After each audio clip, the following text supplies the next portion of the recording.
Les systèmes météorologiques de la planète sont interconnectés d'une manière que nous commençons tout juste à comprendre. Ils ont écrit le scénario du pire des cataclysmes de l'année 2016.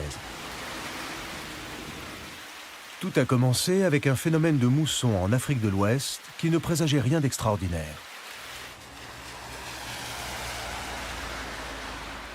Alors la mousson africaine de cette année était relativement active, un peu plus que la normale. La mousson africaine est annoncée par l'arrivée de ce que l'on appelle les ondes tropicales, qui sont à l'origine de beaucoup de tempêtes tropicales atlantiques. À ses débuts, l'ouragan Matthew n'est que l'une de ces ondes tropicales parties des côtes d'Afrique de l'Ouest le 22 septembre.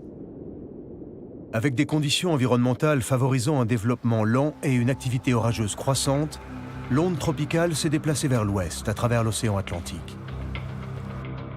Le 28 septembre, Matthew se transforma en tempête tropicale à une cinquantaine de kilomètres au sud-est de Sainte-Lucie. Le 29, la tempête devint un ouragan à 310 km au nord-est de Curaçao. Le jour suivant, il augmenta son intensité en catégorie 5, à la plus basse latitude jamais relevée pour un ouragan de cette intensité dans le bassin atlantique. L'ouragan Matthew a commencé à se déplacer vers le nord, assez lentement. Où l'ouragan va-t-il toucher terre? Mystère. Cuba et Haïti ressentirent le souffle humide du monstre et lancèrent l'alerte rouge sur toutes les régions côtières.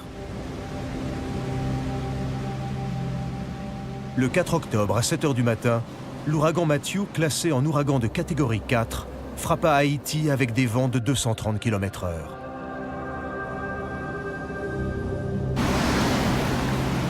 Malgré l'anticipation, les pertes humaines et matérielles sur l'île furent catastrophiques.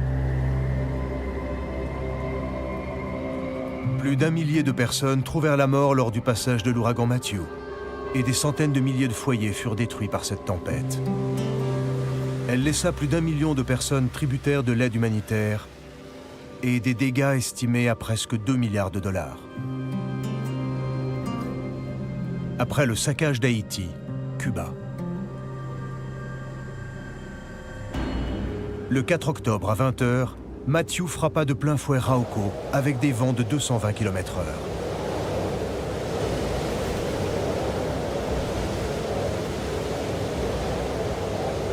L'onde de tempête causa des dommages considérables dans la province de Guantanamo. La splendide vieille ville espagnole de Baracoa fut en particulier terriblement abîmée.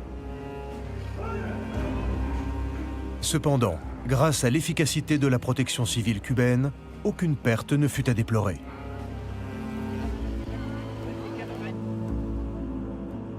L'interaction avec la Terre sur Cuba fit faiblir l'ouragan en catégorie 3, bien que Matthew ait finalement retrouvé une intensité de catégorie 4 en quittant Cuba pour les Bahamas. Le 5 octobre, Matthew, alors qualifié en catégorie 4, frappa les côtes pour la 3e fois, cette fois sur l'île de Grand Bahama. Les préparatifs commencèrent alors véritablement dans le sud des États-Unis à l'approche de Matthew. Plusieurs régions déclarèrent l'état d'urgence sur les régions côtières et on ordonna des évacuations massives.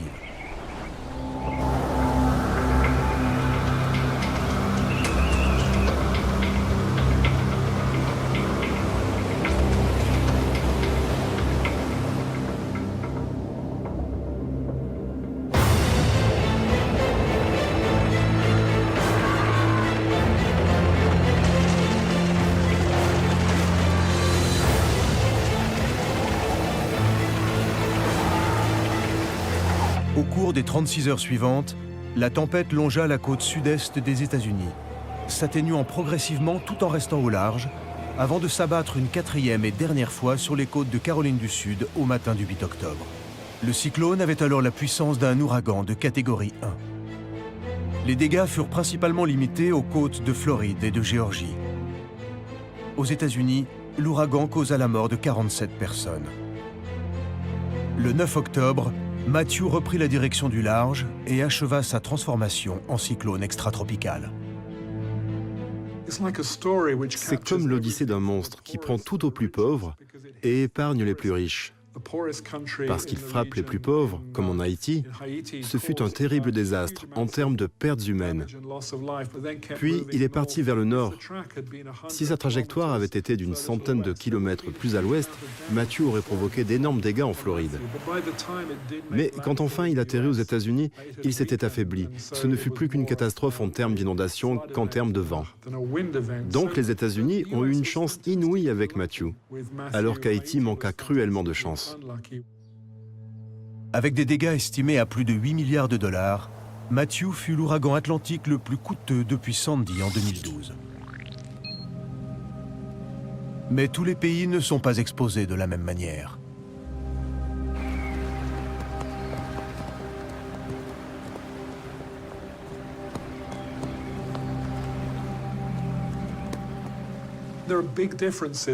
Il y a de grosses différences entre les premières puissances mondiales et les pays en voie de développement. Là où il est facile de souscrire des polices d'assurance, dans les pays les plus riches, les gens ont tendance à construire des immeubles solides, de meilleurs bâtiments. Ils ont tendance à suivre les règles, les normes de construction. Et si vous travaillez dans des pays en voie de développement, on tend vers plus de risques. Les choses ne sont pas construites aussi solidement.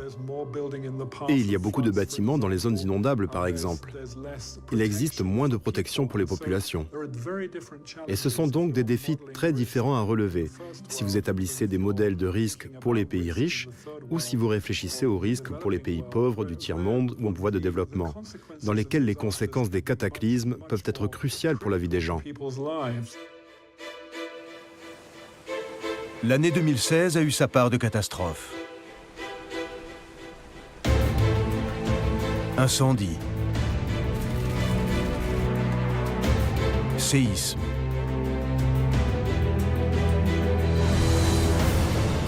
tempête, sécheresse, inondation.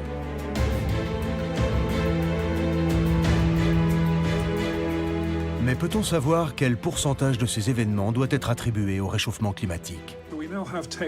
Il existe aujourd'hui des techniques permettant d'identifier la cause. On appelle ça des études d'attribution. Donc ça se fait maintenant dans un certain nombre d'universités.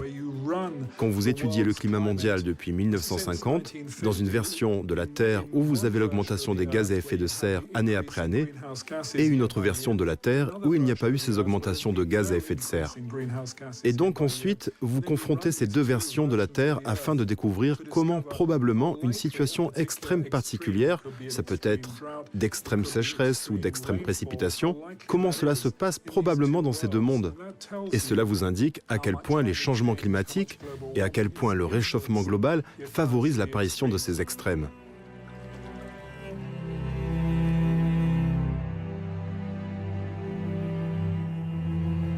Une certitude demeure. Les catastrophes naturelles frappent plus les pauvres que les riches.